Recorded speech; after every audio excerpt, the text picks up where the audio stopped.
নির্বাচনী ইস্তেহারের মধ্যে আছে। এই জন্য আমি স্পষ্ট আপনাদেরকে বুঝাতে চাই, বলতে চাই, আগামী দিন এই দেশে যদি সত্যিকার শান্তি চান, সত্যিকার যদি কল্যাণ চান, 54 বছরে যেটা হয় নাই 5টি বছরের জন্য আমাদেরকে দিয়ে প্রমাণ করুন আমরা করতে পারি কি পারি না।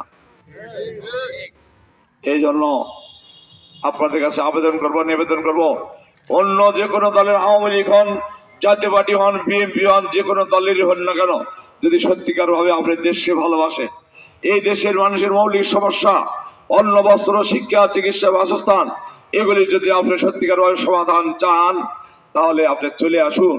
যদি আপনি নিজে সত্যিকার ভাবে দেশের প্রতি ভালোবাসা থাকে, জনগণের প্রতি ভালোবাসা থাকে, আপনি যদি দুষ্কৃতী না হয়ে থাকেন, আপনি যদি সন্ত্রাসী চাঁদাবাজিকে প্রশ্রয় না দিয়ে থাকেন, আপনি চলে আসুন, আপনাকে আমরা বুকে জড়িয়ে নেব। কারোর সঙ্গে কোনো দলের কোনো নেতা কর্মীদের সঙ্গে আমাদের শত্রুতা নাই। আমরা দেশ করতে চাই, এই দেশে একটি পরিবর্তন ঘটাতে চাই। দীর্ঘদিনের জনগণের সাধনা, এবার জনগণের সাধনা হলো একটি পরিবর্তন দেখতে চায়, সেই পরিবর্তন আমরা ঘটাবো ইনশাআল্লাহ।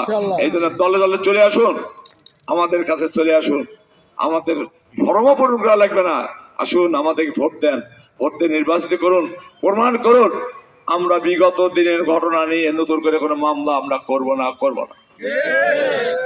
আমরা বিজয় হওয়ার পরে দেখবো সত্যিকার ভাবে দেশপ্রেম কাদের মধ্যে আছে, কারা দেশের পক্ষে, কারা জনগণের পক্ষে, যারা সন্ত্রাস চাঁদাবাজির পক্ষে যারা নয়, তারাই আমাদের বন্ধু। আমরা শুধু এমপি নির্বাচিত হলে শুধু জামাত ইসলামীর এমপি হবে না, যে যে এলাকায় এমপি নির্বাচিত হবে সেই উপজেলার সকলের এমপি।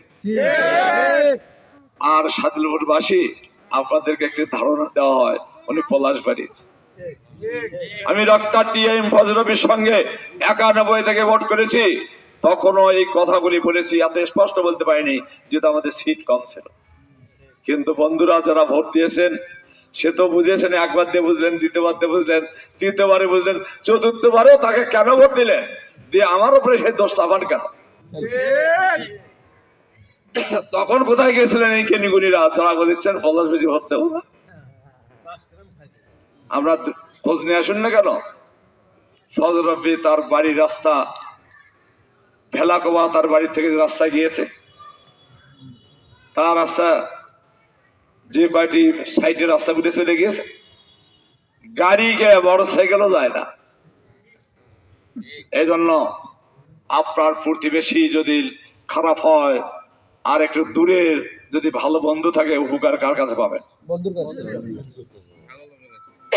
এই জন্য আমি সকলকে আরেকটি জিনিস স্পষ্ট বুঝাতে চাই, আমরা জান্নাত বিক্রি করি না, জান্নাতের টিকিট বিক্রি করি না। আমরা স্পষ্ট কথা বলি, অন্যবারের নির্বাচন আর এবারের নির্বাচন, এই নির্বাচনের মাধ্যমে এটাই প্রমাণ হবে